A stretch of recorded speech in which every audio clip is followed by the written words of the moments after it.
Welcome. I'm Sharon Anderson, President of Leiomyosarcoma Support and Direct Research, or LMSDR. We've been a nonprofit since 2006, raising money for leiomyosarcoma research and supporting patients and caregivers.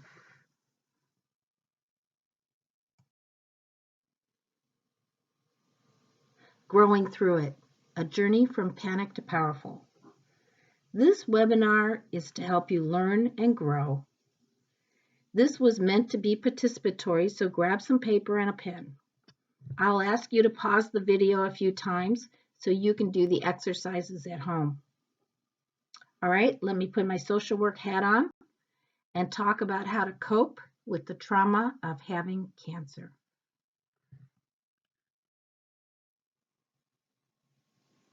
What is trauma? Trauma is caused by intense feelings of terror and vulnerability. For example, being a victim of a life-threatening event, a crime, an accident, war. Imagine being a soldier who's under fire. Having cancer is just as traumatizing. Your life is threatened. But with accidents and crimes, they occur and then you're safe again. With cancer, you're never safe again. The terror and vulnerability is with you forever. It's like having a gun pointed at you for the rest of your life. And CT scans are like Russian roulette.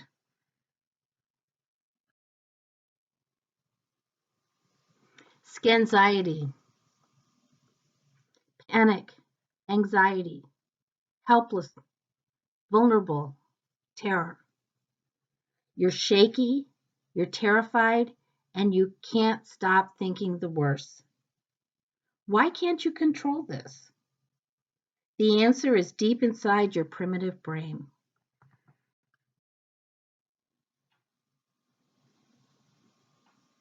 Inside your brain is the amygdala. It's a small emotional part connected to your brainstem. Your brainstem controls basic functioning like your breathing, your eating, your sleeping. The amygdala is your internal watchdog for danger. I think of it as a nervous chihuahua. Its job is to alert us to danger. The amygdala takes over the prefrontal cortex, which is your rational thinking mind, preparing us for fight, flight, or freeze reflexes. In primitive times, these helped us survive a threat, but it's not so helpful now.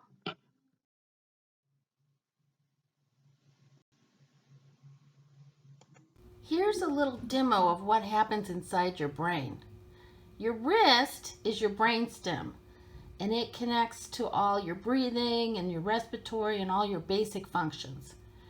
Your thumb is your amygdala, folded in, and then your fingers are your cortex, where all your higher, more rational thinking happens. So this is what it looks like, your brain. And when the amygdala perceives a threat, boom, you flip your lid. All rational thinking is offline, and that's because your amygdala, the emotional part, has hijacked your higher thinking.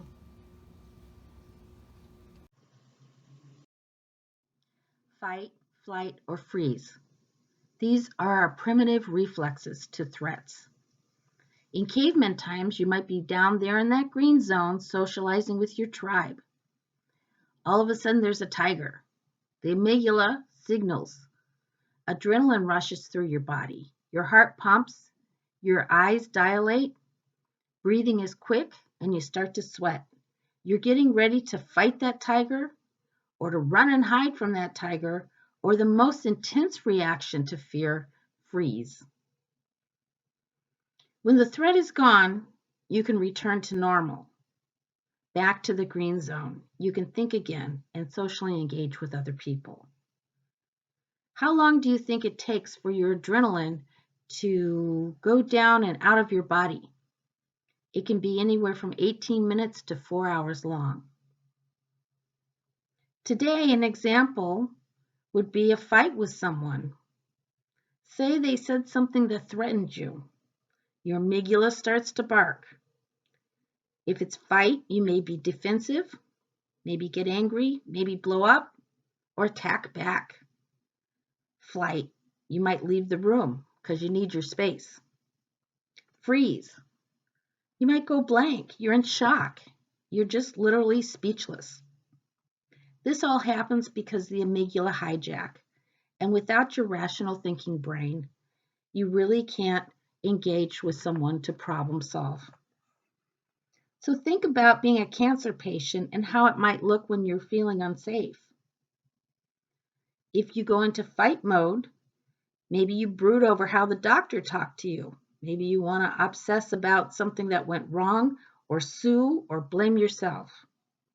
Flight may look like avoidance, anxiety, helplessness, fear. You might isolate yourself. Freeze could look like denial, numbing, giving up easily, shock, speechlessness, just going blank. Returning to normal, once that happens, you can think again, you can learn and problem solve, seek out others, and talk about it. You may be even able to research your options.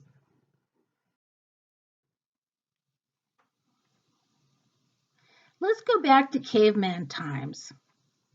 This time, the caveman hears sounds in the bushes, and it reminds him of the tiger. Even if there's no tiger there, his amygdala goes into action. Has this ever happened to you as a cancer patient? You start feeling like the event is happening right now. You get physical reactions. Your heart starts to pound. You get sweaty. You have intrusive thoughts and images. You're easily upset, angry, or nervous. Or you feel numb and forgetful. But bottom line is you're feeling very unsafe. This is post-traumatic stress disorder. Think for a minute what kind of triggers you have as a cancer patient. Maybe a biopsy or a phone call from your doctor, certain smells. Do you have trigger words? Pause this video and write down your triggers so you can be prepared for them next time it happens.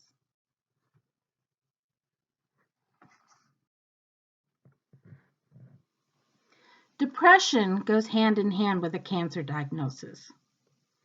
It's caused by constant worry and fear, thinking the worst, and the come down from the amygdala hangover. Here are PET scans on the right of a depressed and healthy brain. The depressed brain is clearly underactive. No wonder you feel the symptoms on the left side: slowing down of thought, trouble concentrating or making decisions, loss of energy, loss of interest or pleasure, feeling worthless, maybe guilty, change in appetite. And we're not talking about just being depressed once in a while. We're talking about being depressed most of the day and every day. It can last for months.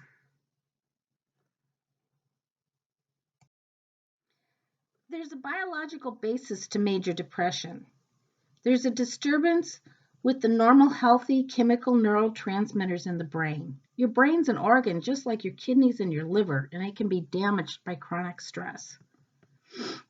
If you recognize these symptoms, don't suffer. Get help. Go to a psychiatrist, not your primary care physician.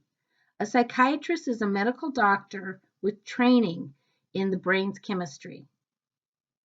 Some of you know that I suffered a major depression when I was first diagnosed. I thought it was a saying too depressed to get out of bed, but really I felt like I had weights on my arms and my legs. Everything, even a shower, took enormous effort. I was so depressed I wanted to crawl into a hole and just die. Finally, I went to the doctor and got help. It took over 2 years to get the right medications to rid myself of depression. I tried many different types of medication and many different doses. I'm now on a cocktail of 3 antidepressants. It cleared my mental fog, gave my interest back in life, So don't stop with just trying one kind. They all work in different ways on the chemical neurotransmitters. I call them happy chemicals. Keep trying until you find the right combination for your brain. And here I am today.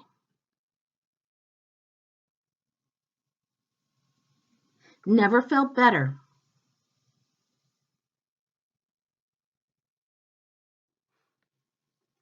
All right, let's go back to the amygdala hijack. You're in that green zone when you look at your calendar and you realize your scan is next week. Trigger.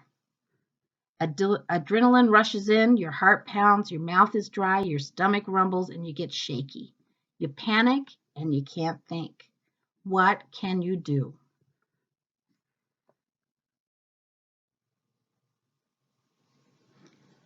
The first thing to do is to calm your body. We call it self-regulation from the bottom up. You have to calm that chihuahua down. Regulate just means to discipline yourself. Repeat after me. Start with your body. Remember, your brain, your thinking is offline. So you need to slow down that heart rate, your breathing, relax your muscles. Tell your amygdala it's okay. There are a lot of grounding exercises on YouTube that you can find, like progressive relaxation. You can learn to meditate. There's mindfulness exercises. You can stretch. Exercise is excellent to help calm your body down. Try calm music or a hot bath.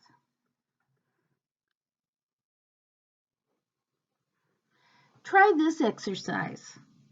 Hold up your 10 fingers and pretend they're candles. Slowly breathe each out like this. Pause and try this at home.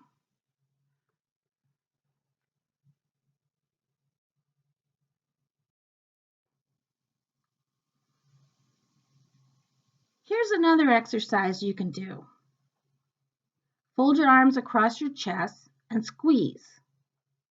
Then conjure up the feelings of love, peace, or bliss. Pause and do this.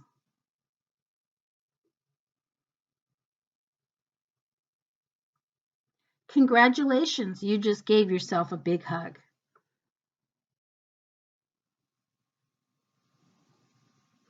Bottom line, you have to relax your body to calm down your amygdala.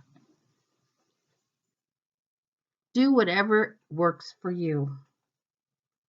And that Calm is actually an app you can get on your phone.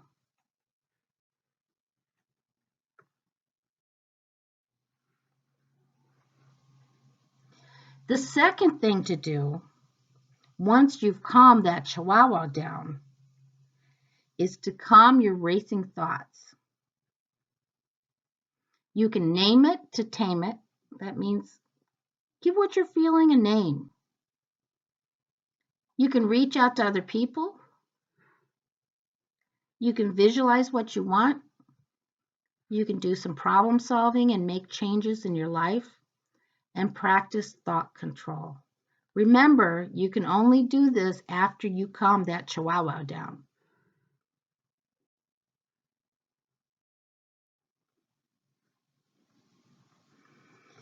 CBT, or cognitive behavior therapy, basically says change your thoughts and you can change your world.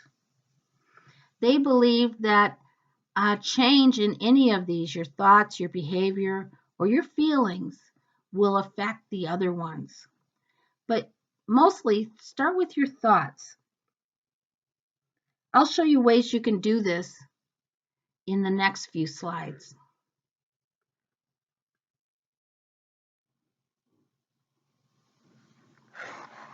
So you may want to pause your button and think about or write down what makes you smile.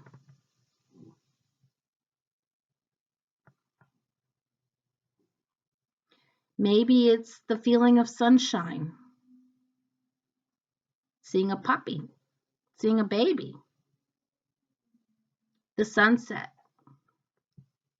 For me, it's tropical water. The idea is think about these things and then relish in those good feelings.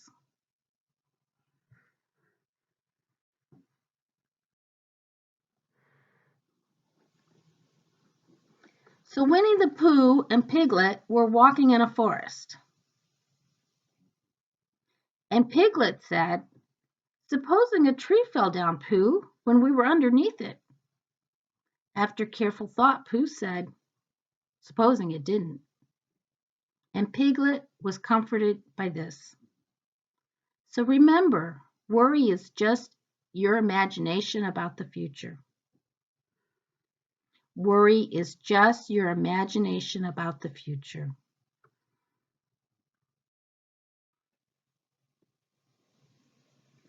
And hope is imagination about the future for the better. Our brains are wired to be always on the lookout for danger, so we can imagine the worst as a way to protect ourselves. So we have to conjure up pictures and our imagination of things going right to feel joyful. So hope is imagination about the future for the better.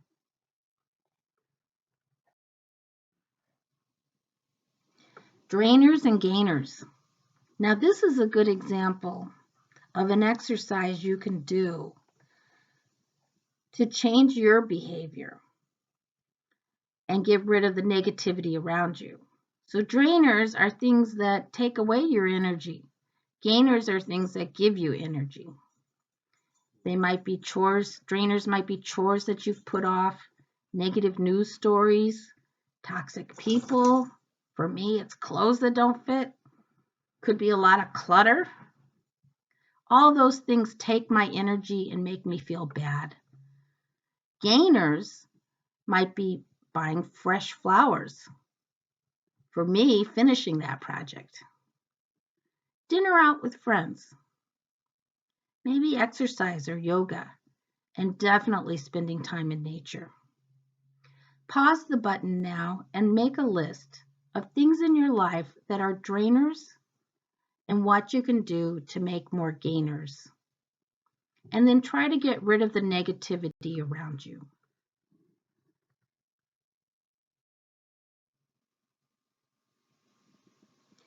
Ants. Ants are automatic negative thoughts. We all have them. They're the little voices in your head that are negative and self-limiting. Ants were created when you were very young. They're scared of change, and they're just trying to keep you safe in their mind. So what can you do about ants? You nurture and reassure them. When you hear those little voices pop up that say, everything always goes wrong, or I'm no good, or hey, people are no good, you can talk back to them. At my last conference, I rented this big 14 people passenger van, and my ants were coming out all over the place. You can't drive that van. You'll crash. You'll kill all those people. So nurture the ant and say, you can do it. You can also ask for help. People will help you. And I also told it, remember other times when you did something brave? This is the way to control ants. Nurture and just reassure them as if they're little kids. Now this one, I want you to definitely pause after I give you instructions and try this for yourself. Get a pen and paper, draw a line down the middle. On one side, put on the top what I can't control. Maybe things like traffic, rude people, long waits for doctors, losing my hair, feeling tired. And on the other side of your line, write what you can control. I can control who I spend time with, asking for help, taking a walk when I need to, choosing my doctors, taking my medication, getting to bed early, and I can control my thoughts. So pause and make a list.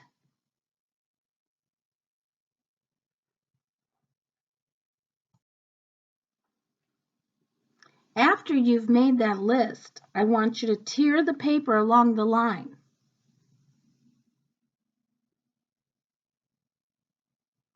Okay, take the side that has what you can't control, put it in your hand, roll it into a ball, and now throw it over your shoulder. Get rid of it, let it go.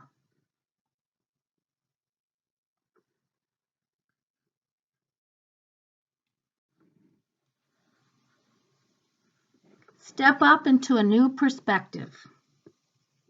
When you're feeling crappy, ask yourself, which box am I standing in? It's probably one of the bottom boxes.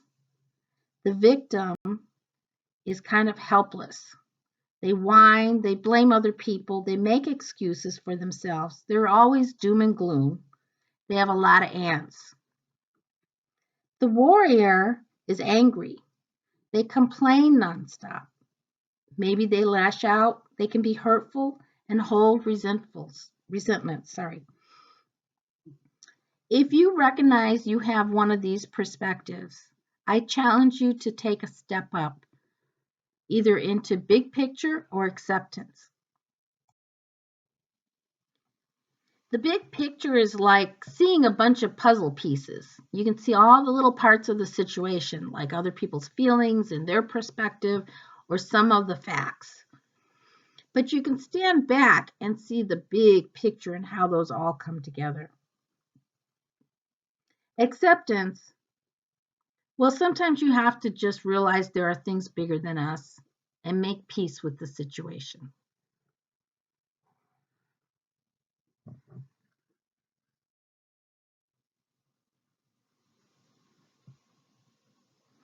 Make happy chemicals. Besides going to a psychiatrist to get antidepressants, there are natural things you can do to help produce happy chemicals in your brain. For instance, dopamine, that gives you energy and alertness, pleasure, reward, motivation, and drive, helps your appetite, your learning, and your motor control. You can increase that with exercise and foods like tyrosine, which are almonds, avocados, low-fat dairy, oatmeal, and chocolate. I like the chocolate part. Serotonin, that helps you feel happy. It helps with impulse control and memory, feelings of confidence and importance, helps with your sleep, and it helps with learning. You can increase that with sunlight and exercise. Endorphins, those are the brief bursts of euphoria and well feeling you feel after you exercise, or laughter, or crying, or high excitement like a roller coaster. Norepinephrine, it helps you control stress, cortisol. It helps your concentration, your attention, your energy, your motivation, and sense of well-being. You can increase this with exercise, meditation, chili peppers of all things, and ultraviolet light. And my favorite, oxytocin. Those are the love chemicals. It helps you feel trust and bonding and empathy and social ties, relaxation, and it helps you be kind to others. You can increase these with partner dancing, group singing, touch, kisses, hugs, and group activities.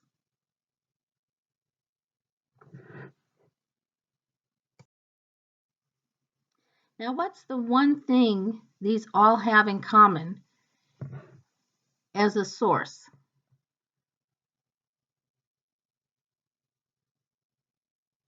Exercise.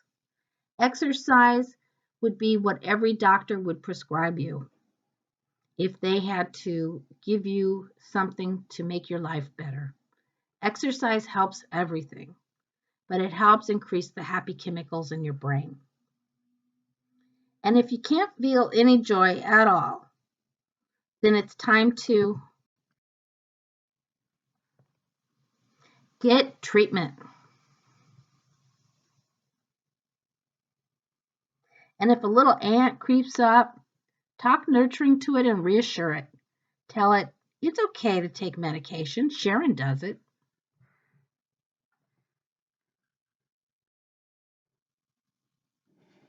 Gratitude.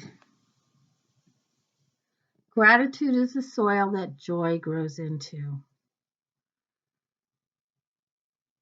Close your eyes for a minute and think of the feeling of gratitude. Then answer these questions to yourself. Ready?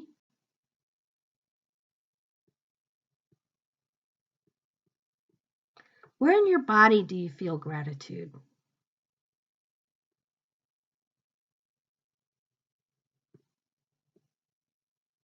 Does it have a color?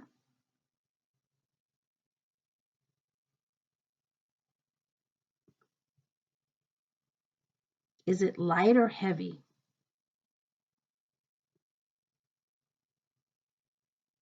Feel the energy in your body coming in, or is it bubbling out, or is it circulating?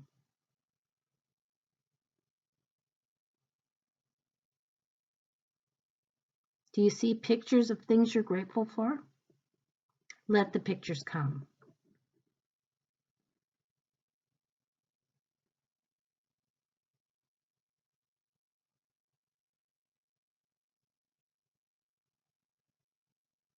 Gently come back to the room and open your eyes.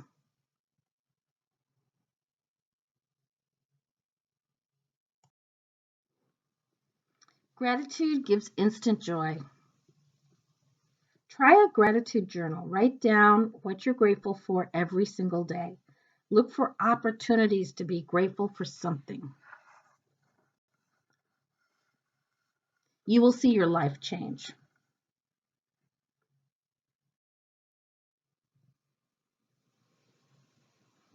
And what's the number one thing you can do to heal trauma and feel safe? Connections to others. Researchers have studied cultures in all parts of the world, and one thing that makes people the happiest and gives them a feeling of worthwhile is being connected to others. Join a support group like our Facebook group. Get together with family and friends. Get good people in your life. Feel an instant connection by being kind to someone.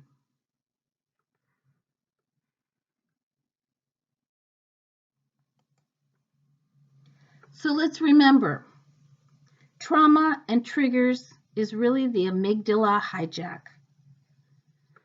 It's a trigger to a life-threatening event like cancer. And triggers remind us and make us re-experience the feelings of the event, even if it's not happening. It's the amygdala warning us. And remember, your thinking is turned off. Panic is our primal reflex of fight, flight, and freeze. Adrenaline prepares us for battle, escape, or freezing. Not so helpful nowadays. First thing you need to do is regulate yourself from the bottom up, which means calm your body. You can take deep breaths, listen to calm music, take hot baths, get hugs, whatever works for you. But start with your body and calm it down. Lower your blood pressure and relax your body.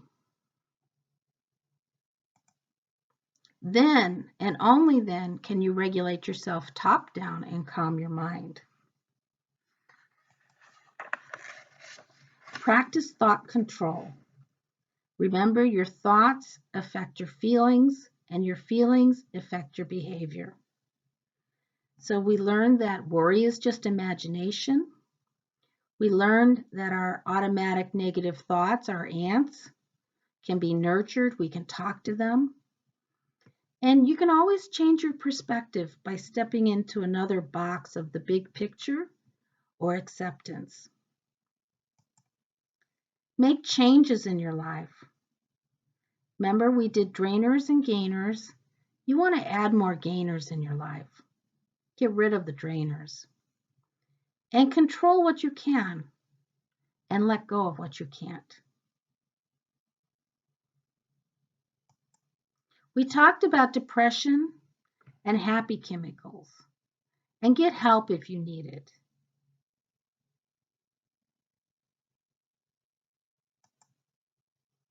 Practice gratitude, which gives you instant joy. And connect with others. Be kind. So I want to leave you with this quote.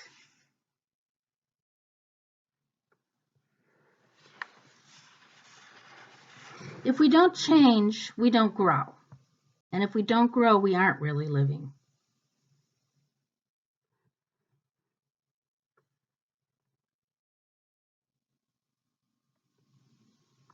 And I want to leave you with this image of a little bit of joy growing out of a very hard place. Growing through it, a journey from panic to powerful. Thank you very much.